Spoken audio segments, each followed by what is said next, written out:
बिस्मिल्लाहिर्रहमानिर्रहीम। अस्सलाम वालेकुम वरहमतुल्लाहि वबरकातुहू। My dear brothers and sisters, आज हम बात करेंगे हया के बारे में, यानी मॉडेस्टी।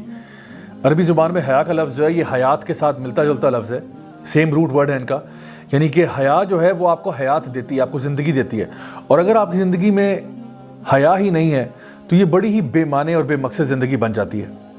नबी करीम सल्लल्लाहु अलैहि वसल्लम की एक हदीस है जहाँ पे आपने इरशाद फरमाया कि इन्ना लिकुल्ली दीनिन खुलुक व खुलुकुल इस्लाम अल हया, कि यकीनन हर दीन का, हर मज़हब का एक बुनियादी कैरेक्टरिस्टिक होता है, और जो इस्लाम का बुनियादी कैरेक्टरिस्टिक है, जो इस्लाम का असल मिजाज है, वो हया है। एक और हदीस में आपने ये बात इरशाद फरमाई कि अगर तुम्हारा हया चली जाए तो ईमान भी चला जाता है, यानी दोनों बिल्कुल साथ साथ हैं। अगर हया चली जाए तो ईमान चला जाता है, और अगर ईमान चला जाए तो हया भी चली जाती है। अल्लाह सुब्हानहू तआला ने कुरान मजीद में सूरह नूर में मर्दों को भी और औरतों को, दोनों को हुक्म दिया कि वो अपनी नज़रों को नीचे रखें और अपनी शर्मगाह की हिफाजत करें। यानी हमारा दीन जो है कॉन्स्टेंटली इस बात को प्रोपेगेट करता है कि इंसान के अंदर शर्म और हया होनी चाहिए। लेकिन अगर आप आजकल की मॉडर्न सोसाइटी को देखें तो उसमें जो वर्ड शेम है, इसको बड़ा नेगेटिवली इस्तेमाल किया जाता है, जैसे कि शेम ऑन यू। हालांकि शेम जो था वो इंसान को होना चाहिए था कि माशरे से, अल्लाह ताला से और अपने आप को खुद हिफाजत करना, बहुत सारी डिफरेंट चीज़ों से अपने आप को महफूज रखना, अपनी शर्म का ख्याल रख के। नबी करीम सल्लल्लाहु अलैहि वसल्लम ने हमें बार बार इसी चीज़ की तालीम भी दी। लेकिन बहरहाल आजकल का जो मीडिया है वो इस बात पर तुला हुआ है कि औरतों को एक्सपोज करना, ये वेस्टर्न सोसाइटीज़ जो हैं वो एक तरफ तो वुमेन्स राइट्स को चैम्पियन करते हैं, लेकिन यही वो लोग हैं जो कि वुमेन को एक्सप्लॉइट भी करते हैं in the name of entertainment. यानी अगर आपने गाड़ी का भी ऐड देना है तो उसमें किसी औरत को एक्सपोज ज़रूर किया जाता है। पूरी की पूरी आप मूवी इंडस्ट्री देख लें, पूरी की पूरी आप जो इनकी म्यूज़िक इंडस्ट्री है उसको देख लें, कितना ज़्यादा ऑब्जेक्टिफिकेशन की जाती है औरतों की, ताकि वो अपनी हया को छोड़ दें। याद रखिए कि हया जो है वो दो किस्म की होती है, एक तो अच्छी हया होती है और एक बुरी हया होती है। अच्छी हया ये है कि आपके दिल में शर्म महसूस हो कि मैं कोई भी ऐसा काम नहीं करना चाहता जो अल्लाह और रसूल के दीन के ख़िलाफ़ है। और बुरी हया ये है कि आप नेक काम करने में शर्मा जाएं। यानी आप नमाज़ पढ़ने जा रहे थे, आपके दोस्त यार वहाँ बैठे हुए थे, लेकिन आप नमाज़ नहीं पढ़ना चाह रहे। क्यों? कि लोग कहेंगे कि ओहो ये तो बड़ा मौलवी हो गया। ये गलत बात है। या कोई ये कहे कि तुम बहुत नेक हो गए, हम बड़े गुनाहगार हैं जो तुम उठ के नमाज़ पढ़ने जा रहे हो। तो कभी भी नेकी को करने में हया नहीं होनी चाहिए, लेकिन बुराई को करने में लोगों की भी हया होनी चाहिए, और अल्लाह ताला से सबसे ज़्यादा आपको हया होनी चाहिए। चाहे आप अकेले में इंसान बैठा हो, उसको मालूम हो कि मेरा अल्लाह तो मुझे देख रहा है। इसलिए ये चीज़ बड़ी अहम है हम सबको फॉलो करने के लिए। एक बहुत ही ज़बरदस्त किताब है सिलसिला मुफ़्सिदातुल क़ुलूब शेख सालेह अल मुनज्जिद की, जिसमें वो दो बहुत ही खूबसूरत वाक़यात का जिक्र करते हैं जो मैं आज आपके सामने पेश करना चाहता हूँ। छोटी छोटी सी दो स्टोरीज़ हैं।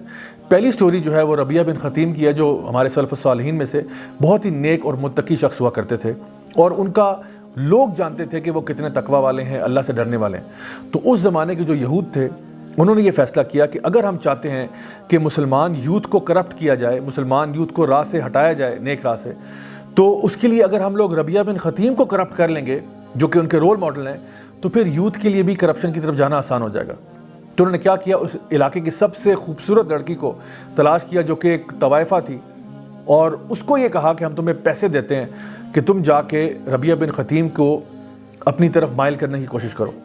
वो लड़की जो थी वो इंतहाई खूबसूरत थी। उसने मस्जिद के बाहर वेट करना शुरू किया। रबिया बिन ख़तीम वहाँ से निकलते हैं, वो उनके पीछे पीछे चलना शुरू कर देती है। जब आप अपने घर तक पहुँचे तो उसने पीछे से शेर व शायरी में कुछ ज़बरदस्त किस्म के कलिमात इरशाद फरमाए, और ये कहा कि क्या तुम नहीं देखना चाहते मुझ हसीन औरत की तरफ, मैं तुम्हारे लिए यूँ कर दूँगी, तुम्हारे लिए ऐसा कर दूँगी, तुम्हारी ज़िंदगी में बहारें आ जाएंगी, और बड़ी बड़ी ऐसी प्यारी और ख़ूबसूरत बातें उसने करना शुरू कर दी। अब एक तो लड़की खूबसूरत है, ऊपर से उसकी आवाज़ बहुत सुरीली है, ऊपर से वो जो कलाम पढ़ रही है वो ऐसा है कि जो दिल को पिघला के रख दे।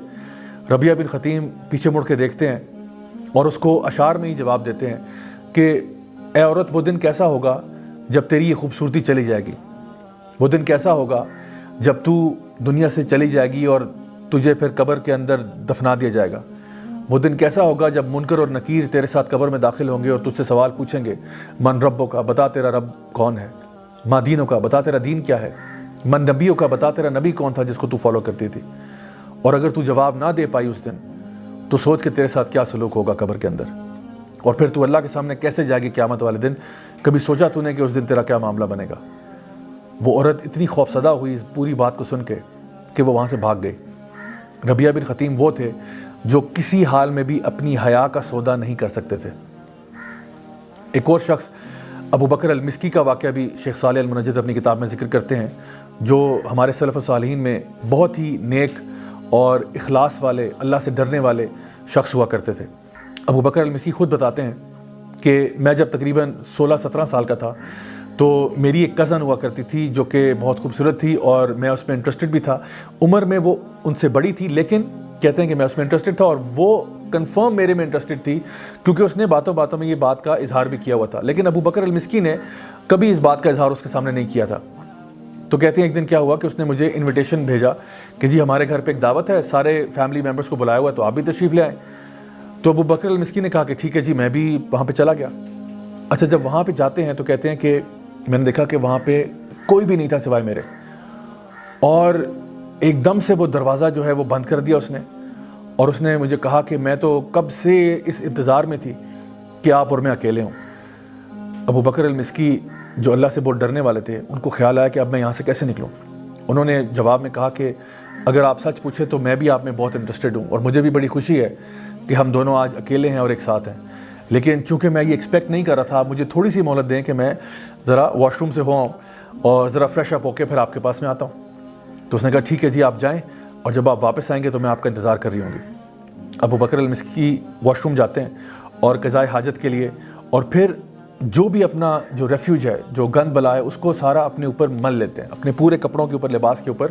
یعنی بڑا کراہیت والا کام ہے، بڑا ہی آپ سمجھ لیں کہ ایسا کام ہے جو کوئی انسان بھی اس کو کرتے ہوئے اس کو بڑی گھن محسوس ہوگی، اور انتہائی مکروہ کام ہے۔ انہوں نے سارا وہ گندگی اٹھائی اور اپنے کپڑوں پہ مل دی، اور پھر باہر آ کے اس سے پوچھتے ہیں کہ کیا اب بھی تم مجھ سے پیار کرتی ہو؟ وہ عورت سخت خفا ہوئی اور اس نے غصے سے ان کو کہا کہ اب آپ میرے گھر سے نکل جائیں، میں نے اتنی محنت کی، اپنے گھر والوں کو نکالا، جو بھی سرونٹس ہیں، گھر کے ملازمین ہیں، ان کو بھیجا، اور آپ میرے ساتھ یہ سلوک کرتے ہیں۔ ابو بکر المسکی نے جلدی سے دروازہ کھولا اور وہاں سے نکلے اور دوڑتے دوڑتے اپنے گھر واپس چلے گئے۔ کہتے ہیں کہ میں نے اپنا لباس چینج کیا، غسل کیا، وضو کیا، اس کے بعد میں نے نماز پڑھی، اللہ تعالیٰ کے آگے گڑ گڑا کے دعائیں کیں اور معافی مانگی کہ اللہ مجھ سے غلطی ہو گئی۔ اور کہتے ہیں کہ میں جائے نماز پر گر گیا اور روتا رہا حتیٰ کہ میری آنکھ لگ گئی، اور جب میں صبح اٹھتا ہوں تو فجر کی اذانوں کے اوپر میری آنکھ کھلتی ہے، اور میں جب اسمیل کرتا ہوں تو پورے کمرے سے اتنی زبردست خوشبو آ رہی ہے، تو میں حیران تھا کہ یہ خوشبو کہاں سے آ رہی ہے۔ تو کہتے جب میں نے ادھر ادھر دیکھنا شروع کیا تو پتہ چلا کہ میرے اندر سے ہی خوشبو آ رہی تھی۔ اور پھر یہ سٹوری جب اپنے اسٹوڈنٹس کو سنا رہے تھے تو انہوں نے کہا کہ میرے پیارے اسٹوڈنٹس، میری بات غور سے سن لو کہ وہ دن اور آج کا دن وہ خوشبو میرے جسم سے نہیں گئی۔ سبحان اللہ، یہ وہ اللہ کے لوگ تھے جو اس آیت پر ایمان لاتے